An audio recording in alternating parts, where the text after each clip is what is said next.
Shalom, shalom, shalom, shalom les amis. Bien le bonsoir, bien le bonjour, peu importe l'endroit où vous vous trouvez dans le monde. Je tiens aujourd'hui à faire un témoignage, un très grand témoignage d'ailleurs. Je pense actuellement à mon ami Michael en Suisse. Je pense également à mon ami Joe qui habite aussi en Suisse également. Voyez-vous, depuis 5 ans, aujourd'hui, après la mort de la mère de cet enfant, parce que j'ai 6 enfants,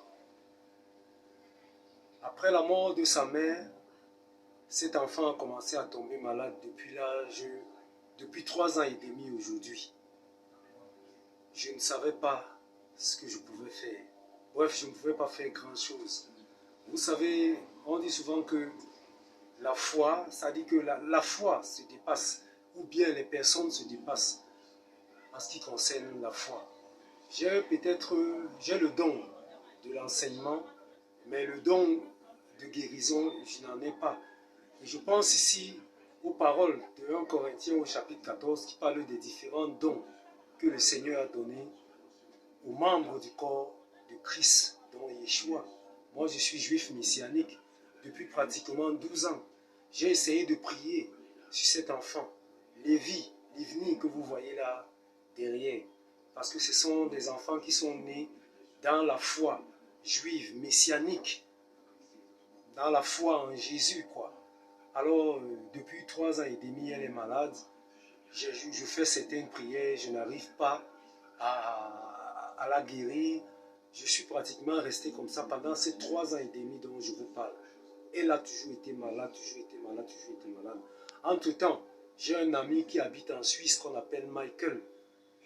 Michael, quand je lui ai dit, écoute, il faudrait que j'emmène cet enfant à l'hôpital parce que ça en est trop, elle est trop maladive.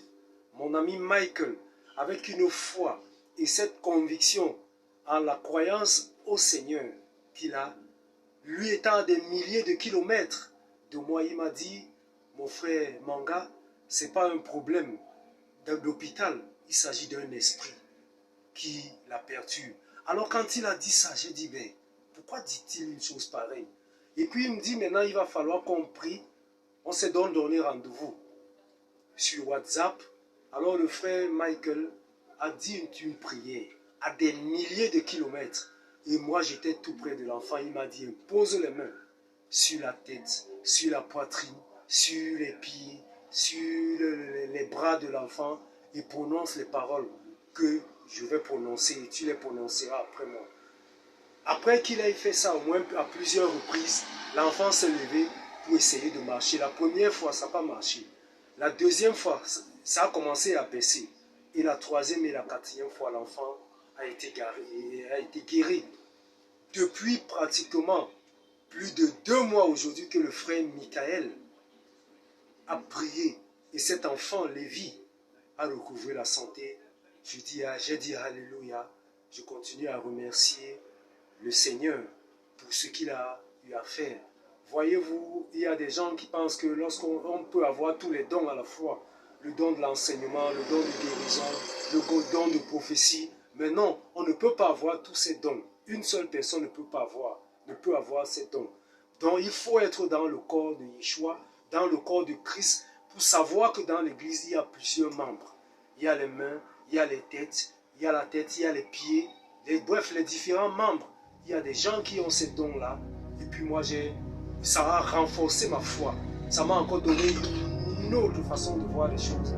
Et ça a permis en sorte que j'ai encore plus foi au Seigneur. Parce qu'il a guéri ma fille. Et je tenais à faire ce témoignage une fois de plus. Une fois.